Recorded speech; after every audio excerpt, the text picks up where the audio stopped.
Record. So tonight I'm going to tell you another chapter in the story of Perfect Brilliant Stillness by David Carse. It's the story of what happened to him in the jungle. Nothing happened in the jungle. And he wants us always to remember that all storytelling is descriptive, not prescriptive, descriptive, but not prescriptive. In fact, he says, even the teaching, this teaching, all teaching, have traditionally been called a finger pointing toward the moon, close quote. Take your dog outside some evening, say, hey, look, and point dramatically at the moon.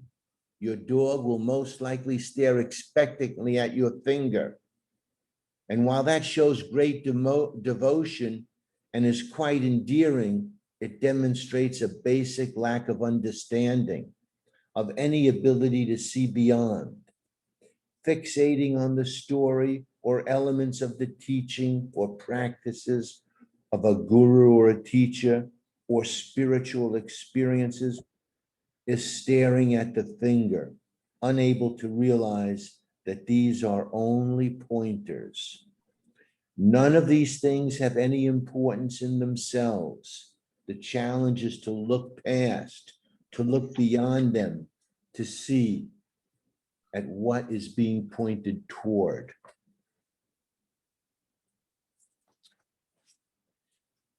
The ancient teachings from India, the teachings of Advaita, of pure non-duality, of not two-ness, make perfect sense.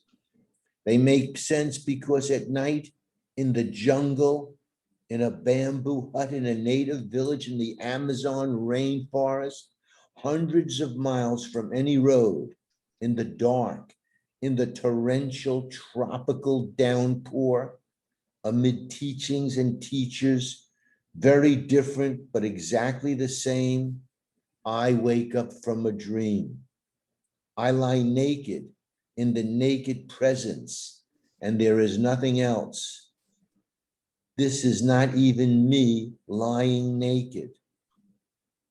There appears to be this illusion, this dream, but it is only a wave that arises for a time on the surface of the ocean of the one, a dream that flickers in awareness, and nothing is the same. Once aware of the dream, I cannot be unaware. This is not a peak experience which comes and passes and you forever search to get it again. An awakening, a seeing with different eyes from a different vantage, and there is no going back. At the same time, nothing has happened. There has been no awakening because the sleep was only part of the dream. The funny part is, he says, I was never overtly a seeker. When I was younger in my 20s, I spent many years in seminary studying philosophy and theology, working my way up through the ranks of ordination to Roman Catholic priesthood. But as soon as I was there, I turned my back on it, appalled by the misuse of power and control. For a time, I explored other world religions, spending time in Zen and Taoism, but ironically, avoiding what had always appeared as the far-out weirdness of yogis and maharajas, and Shri this and Ram that. Before I eventually chucked it all, professed agnosticism and hedonism, and went to work building houses for 20 years. For a couple of years or so before the jungle, curiosity and a rediscovery of my own native roots had me poking around in indigenous cultures, learning from shamans. It was fun questioning assumptions about what is real, but I didn't know much about seeking or awakening or enlightenment beyond a hazy memory of having read D.T. Suzuki 20 years earlier. And even that was an academic comparative religion, nothing I identified with or had been attracted to personally. So there was no conscious expectations, no categories or concepts with which to frame or express what spontaneously happened when it happened. Nothing happened. Still later that night in the jungle, toward morning, lying there in presence, there is a point when all the experiencing stopped. The thinking and feeling and the processing that had been happening all completely ceased. I was not aware of it at the time because there was no thought and no awareness of time or indeed of anything. It's only in hindsight that there's a looking back and realizing that there was a quote period of time out of time when there was no thought, no experience, no thing, nothing. It may have been hours or it may have been an instant. It was not of time. Only in retrospect can it be called a place or a time of stillness or emptiness, because when it was occurring, there was no time and no place and no sense or awareness of anything happening. I was not asleep. It was a condition of complete stillness and completely alert awareness. But there was nothing there to be aware of, not even a sense of a self to be self-aware. It could be called a completely empty stillness and awareness. I have no idea how long this lasted. Eventually, at some point in this place of no time, no thought, no place, no self, there gradually began to creep in an awareness that there was a simple watching of something. As this awareness emerged out of the emptiness and attention focused, the realization was that what was being watched, what there was an awareness of, was a guy lying in a bamboo hut in the jungle. This awareness continued to focus until there was a kind of recognition of what had always been thought of as myself, David, lying there on a mat in the middle of the rainforest. And there was an abrupt realization, my God, there's nobody home. This was the moment at which nothing happened. Like a pop of a bubble bursting, a shift in understanding. I am not David. There has never been a David. The idea of David is part of a thought, something like a dream that doesn't matter. The individual self, the one I thought resided in that body, looking out through those eyes, the one I thought a few hours ago had woken up enough to perceive presence, is not there, does not exist, never has. There is nobody home. This was not an out-of-body experience. I've had these in which me, myself, experienced being out of this body rather than inside it, and experienced looking at the body from outside instead of looking out through the body's eyes. This was not like that at all. What was being watched here was not only the body, but the whole David apparatus, body, mind, self, soul, personality. What is watching is all that is. This watching, what I came to know as witnessing, is neither other than the body or mind or the whole David thing, nor not other. It does not originate from here, from the body mind, but also it with a capital I. It does not stand apart from it because it, capital I, is inclusive of it. The witnessing is clearly not being done by me, even a disembodied me. This witnessing is not being done by anyone, any entity. That's the point. There are no entities. There is nobody home. There is only the witnessing. Abruptly, instantly, effortlessly, out of stillness. A moment, an instant of radical, severe disorientation, discontinuity, then a stepping through that into perfect clarity, not at all unlike the experience of waking up. A dream, seemingly real, lasting all of one's apparent life. A stirring and the sleep dropping effortlessly away. A moment of disorientation, and the dream is recognized as dream, and there is a waking to the real. Immediately, the dream falls away, and it is known that the dream was never real, that one never was what one had been dreaming. There is no before and after, no moment when I was no longer David.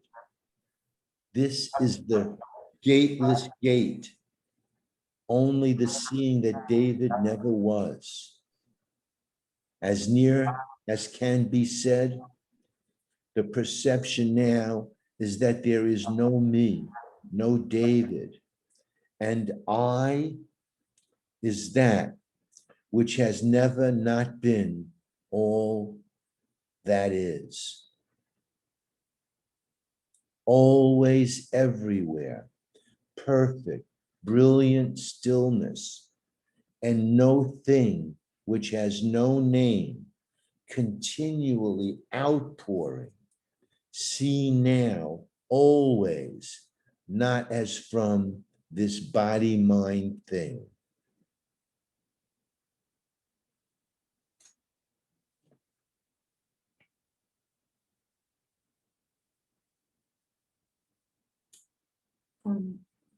Could you read again what he said about witness? That the 2 or 3 sentences. Yeah, it's a difficult sentence. Yes. Well, what is watching is all that is. All is capitalized. What is watching is all that is.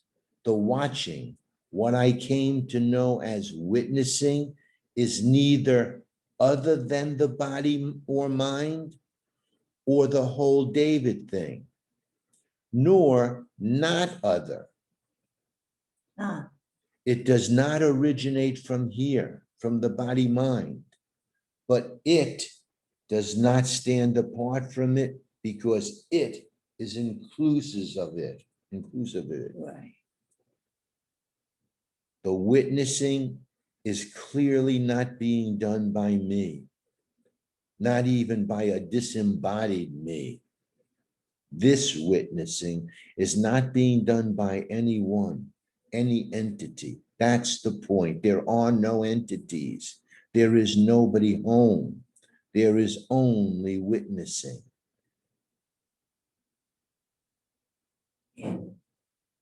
Yes. A moment, an instant of radical, severe disorientation, discontinuity, then a stepping through that into perfect clarity, not at all like the experience of waking up.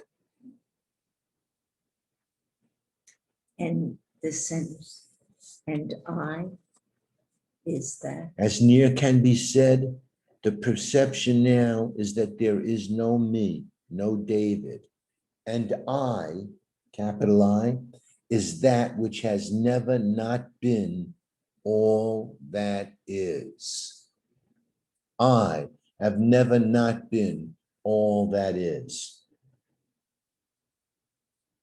So all there is consciousness, Right. awareness, and that's what sees, and that's what witnesses, and that's what he woke up to. But not he as the entity me, because the me can't wake up from that. The me dissolved, and the other was. And he said out of stillness, total stillness. Continually outpouring. Continually. Perfect, brilliant stillness.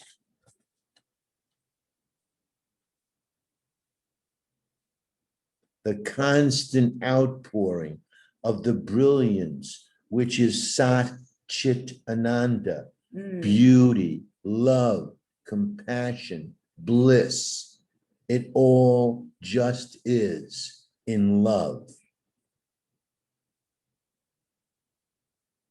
You are not that body mind, just as I am not this mind body. What is, what you are, is consciousness, in whose dream appear these mind bodies. When this is seen, there is an awakening from identification as one of the mind bodies in the dream. When there is not this identification, how can there be doubt, fear, despair, loss, uncertainty? The dream is unfolding perfectly, and the beauty and wonder of the dream are astonishing, dazzling, cannot be contained. What happens to this mind body in the dream cannot be determined by this mind body, by the character in the dream. What happens to this mind body in the dream cannot in any way alter or affect the dreamer. What I am, presence, all that is. It all just is. All there is for life, the dream, to continue to happen while it continues to happen, and for there to be an acceptance of what is in an attitude of overwhelming, outpouring gratitude, to be in compassionate openness in the Sat Chit Ananda, to the being, compassion, outpouring bliss, to rave with Rumi and Hafitz and Eckhart, to be in loved, in the beloved. There is nothing else. What else can there be?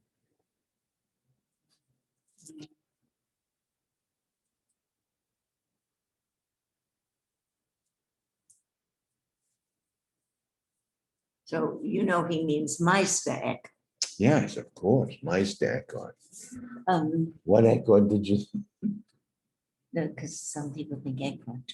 Oh no, Meister Eckhart, right? So I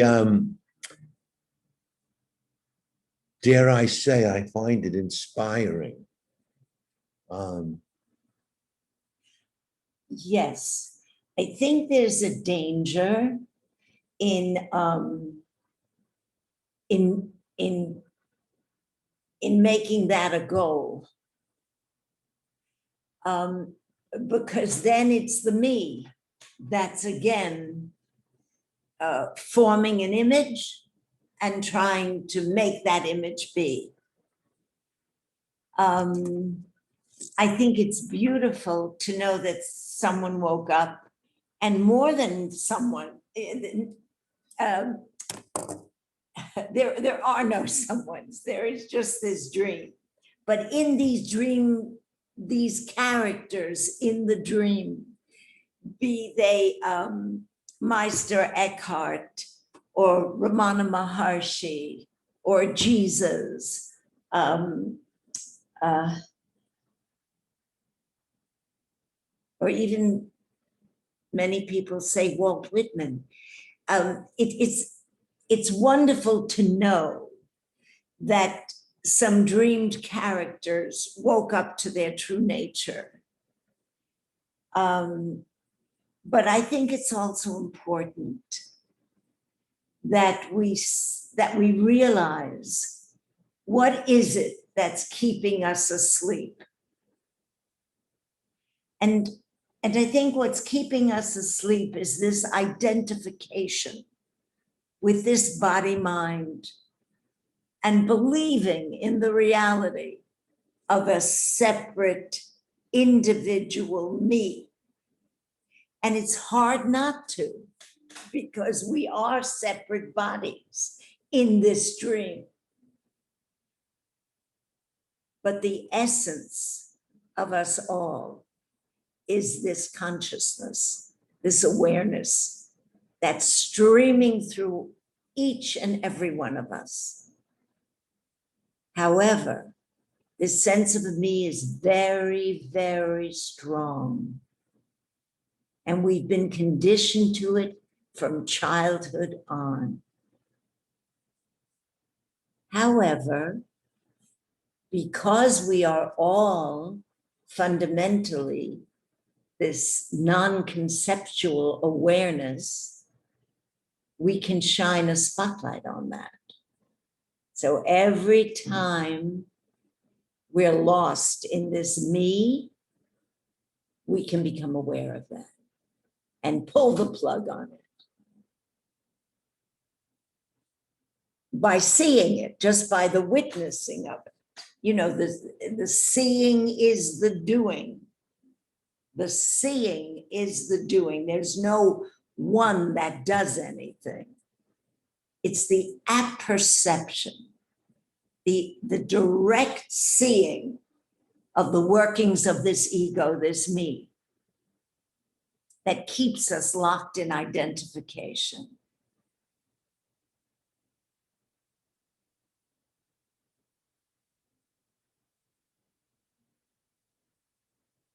Well, that's where the witnessing comes in, and the witnessing as an aspect of consciousness, not anyone who witnesses. That's right. Witnessing always is. Mhm. Just, that's awareness.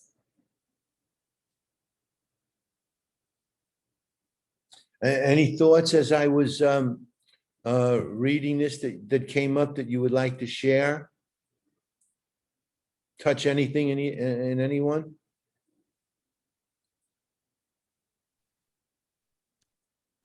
I think it's interesting that he says, I was never overtly a seeker.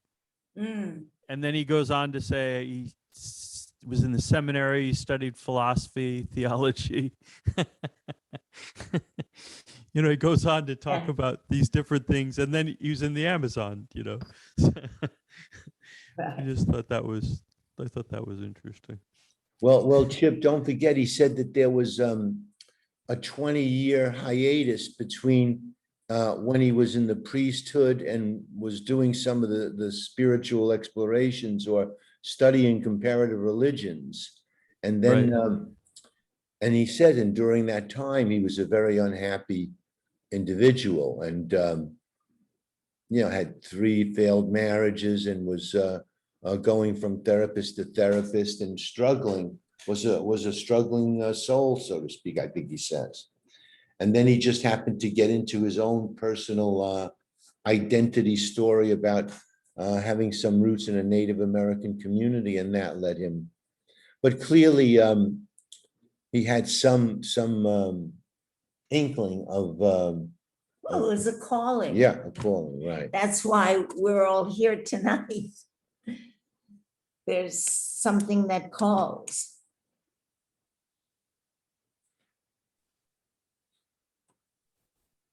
Consciousness calls you. I got a lot out of listening to all of this, both of you, and I was letting it sort of pour over me. I closed my eyes and tried to let it sink in. You know, there's different levels of appreciation of this, and Yes. I'm trying to get all the way in, but I have to say, you know, as somebody who makes a living on being a slave to his own opinions, the idea of not over-identifying with whatever it is I am or whatever it is I call myself, it is a challenge, you know. But I feel there's gold there. Yes. I don't mean in over-identifying, but not Yeah. identifying. And Right. so, I mean, this feels like a practice. I don't have to be great. Mm-hmm. I don't even have to be I. Right, right. I like what you said, lost in this me, Mm. Evelyn. That was beautiful. Yeah. Yeah. Yeah. The good news, of course, is that the very moment it's apperceived, you're already out of it. Because when you're in it, you don't see it. When you see it, you're not in it in that moment. And that's really the good news here. That doesn't mean it doesn't come up again, but I think one of the things I struggle with is that if there's witnessing happening, and if it's about the witnessing, I have trouble not understanding. I have trouble understanding that there's no entity that would be witnessing. Okay. Even if there's only one entity. It seems like something has to be witnessing. Yes, yes, there is witnessing. There's no witnesser. There's a witnessing. And you know it. Everyone has a recollection of that experience. I always go back to a magnificent sunset or a rainbow. In that half a second of the seeing, there's no me that sees it. It just is. And then a half a second later, the me comes right in and says, oh, that was magnificent. I'm going to come back here tomorrow, so maybe I'll see it again. But that first apperception, that direct seeing, usually of great beauty or innocence or goodness, there's no me in that moment. And that's what we're hoping to expand and be free. I think of it as this ball of awareness or consciousness that is encapsulated in the skin, that appears to be encapsulated in the skill. Right, yeah. This blob of awareness that essentially I am and essentially you are, has attributes. It has consciousness has an intellectual capacity. My awareness has an intellectual capacity, an aesthetic capacity, an emotional capacity, an artistic capacity, and it also has the capacity to witness. It's not something I do. Consciousness functions, awareness functions. One of the ways that awareness, and the language is all dualistic, but awareness expresses itself, which it doesn't, but to use it, is a witnessing capacity. It has a witnessing capacity, but I'm not used to tapping into that capacity. I may be very used to tapping into my spiritual capacity or my artistic capacity or my rational capacity. But for most of us, a witnessing capacity is a new idea. Most people are swept away by the content of my consciousness, whether I'm being artistic, rational, irrational, focusing on this project or that project that calls upon different aspects of my awareness. But witnessing is not something that I'm usually in touch with. And that's the good news, that I have this capacity to witness the extent to which I'm mistakenly self-identified. Okay. And I have narrowed my awareness. However, you cannot be in touch with witnessing because you, this identified me, is in time. Witnessing is out of time, is outside Yes, of time. yes, of course. So witnessing always is. It's when the me is not that witnessing shines. I don't know what other word to use. So, and as I said, we all know this. We all know those moments when we're free of a me. There is no me. And yet there's apperception of the what is, of the unfolding. And when there's nothing there, there's a witnessing of the absence of something. There's a witnessing of something, and there's a witnessing when there is nothing. Because awareness doesn't differentiate. It shines a light on the what is when the me is out of the picture. So let's just be clear. Could we say, because you said we've all had moments of witnessing, and I think of witnessing as being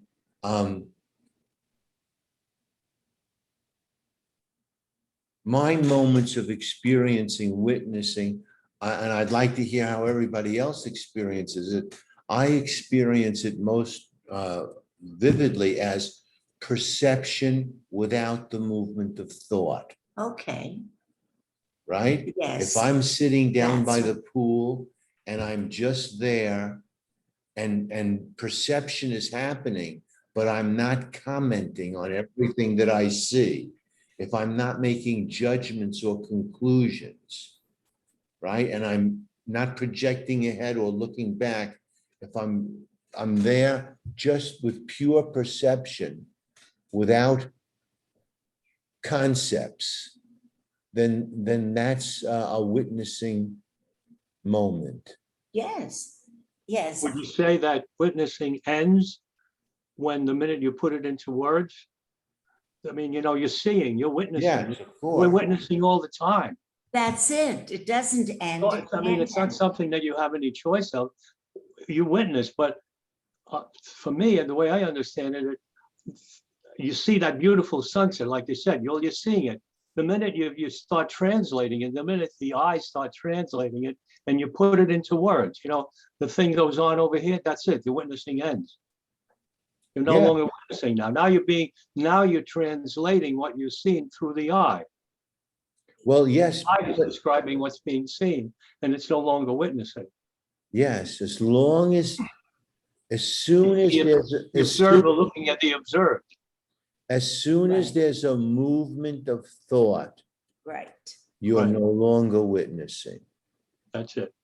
But you're perceiving. Yes, That's what why you're perceiving, yes. I just think the word apperception is so on target because it's a perception without a me.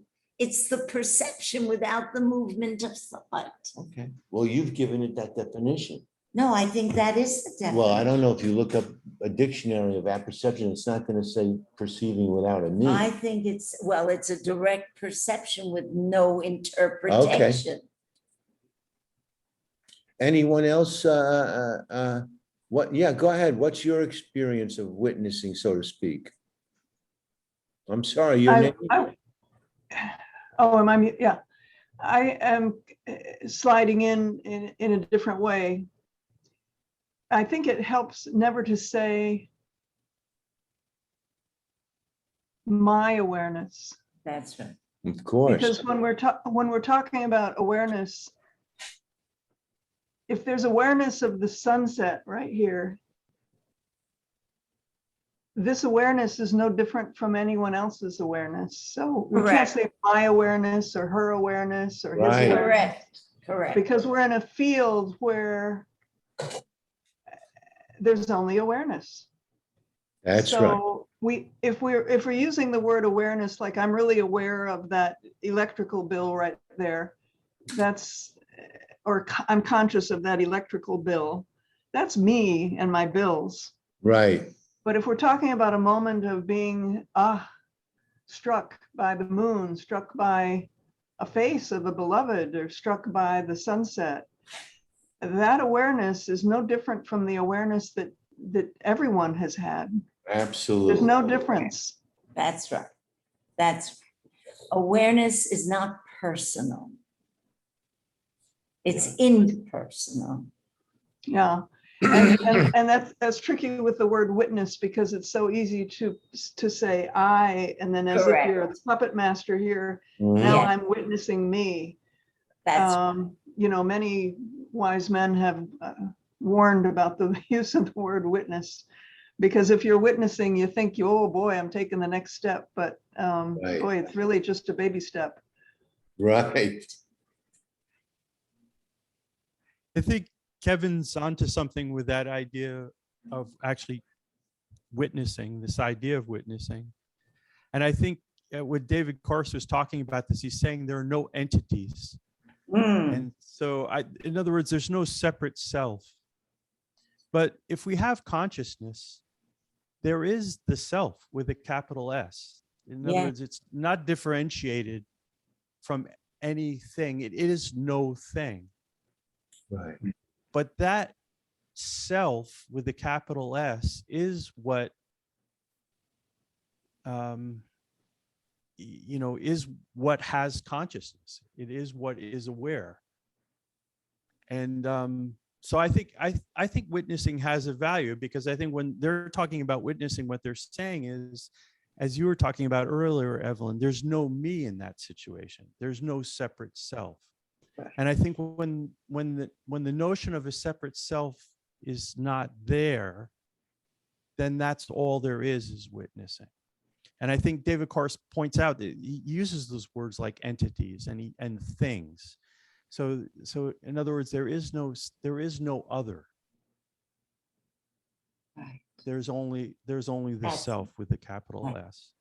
That's, Because this idea of perception, when we have a perception of something, and I know this is a tricky conversation for us, but when we're having perceptions of things, or when we're seeing a sunset or thing, that sunset is being communicated into our consciousness in some manner.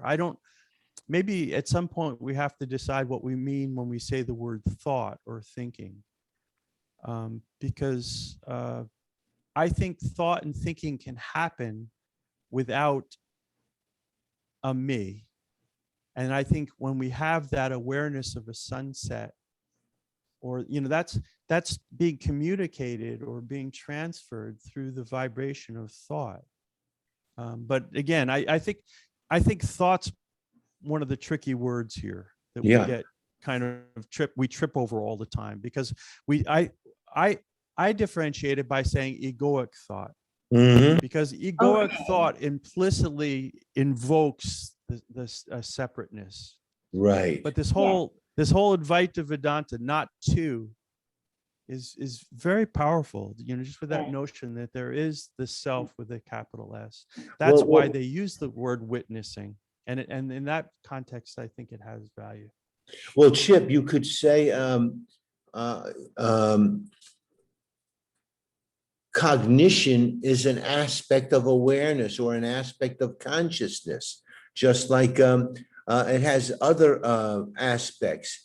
Thought is not the problem. As you said, we need thought, the capacity to think, which is an aspect of awareness, helps us in our everyday lives. It's the egoic thinking, of course, the me thinking that trips us me up. thinking. The me thinking. I Me, was thinking- my, and mine. Yeah, I was thinking about this idea of thought last time we got off this. And I think just we've talked about creation before. Everything in creation vibrates. We know this. This is what science tells us. I think basically vibration, thought is a vibration, and that's it.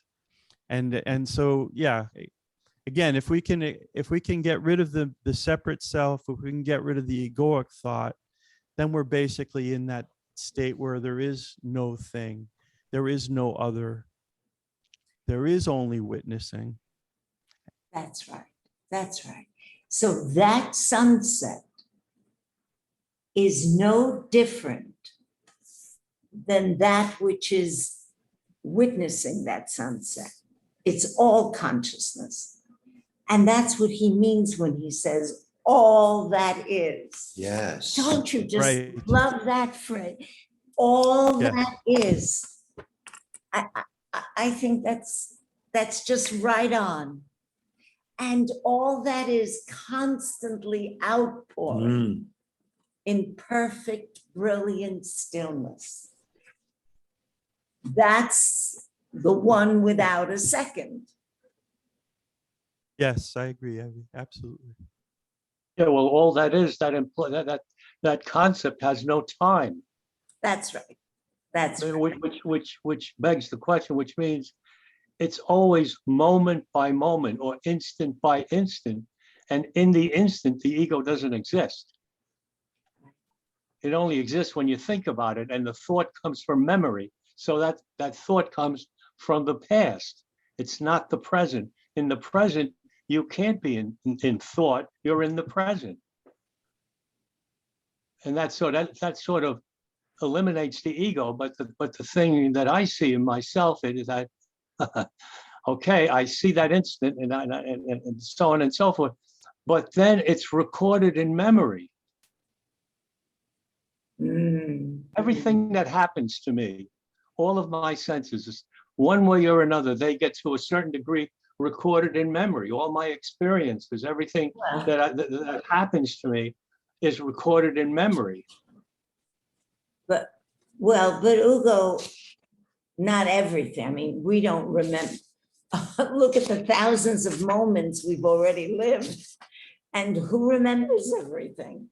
So it's not, and No, I mean, no, you can remember a fraction of it, but you can't remember the totality of it, but you remember some fraction of it. Maybe. Sure you do. Sure you do.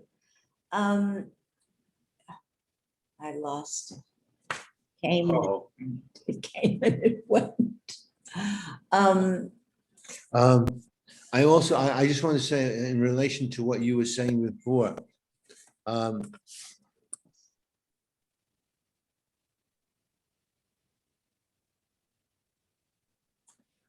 this overwhelming beauty, love, compassion, bliss is the very nature, the essence of the brilliance that is Sat Chitananda. And it is constant and its constant outpouring is this with a capital T. All of this, what is known as the manifestation, the created universe, phenomenon. This ultimate truth at the end of human vision is not something far away, nor something beyond in the sense of being something other. And then he gives a quote from Hung Po. On no account make a distinction between the absolute and the sentient world. Whatever consciousness is, so also are phenomena. Well, yes, there's one without a second. One without a second. Consciousness, presence, all that is not static. It is the infinite field of pure potentiality, the possibility of everything, spilling over, pouring itself out in pure being, the beingness of everything, in pure love, the love which everything is. Words fail. Yes. Yes. At the absolute level, I'm sure this is true, at the absolute level. At the relative level where we live, it's important to see where are we living. Are we living in the past? Are we living in the future? Are we living in presence? And to the degree that we're able to live in presence is the degree to which the mind is still. And in that stillness is a possibility for an awakening. But also in that stillness is where creativity is born. And I was thinking about what Jean Klein said when he said that all great art comes from that stillness and points back to that stillness.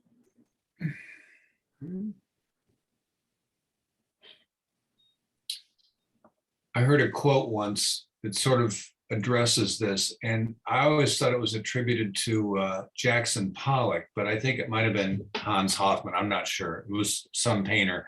He said when he goes to his studio, he has all of his friends in his head with him. And one by one, they leave as he starts working. And then when he leaves, it gets really good. Correct. That's really There great. you go. That's right. That's great. That's right. So that's all at this relative level, whether you're an artist or a teacher or a gardener or a cook or whatever it is that you do in the world.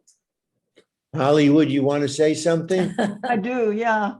And it's related to what Kevin said and Walter said and Ugo said.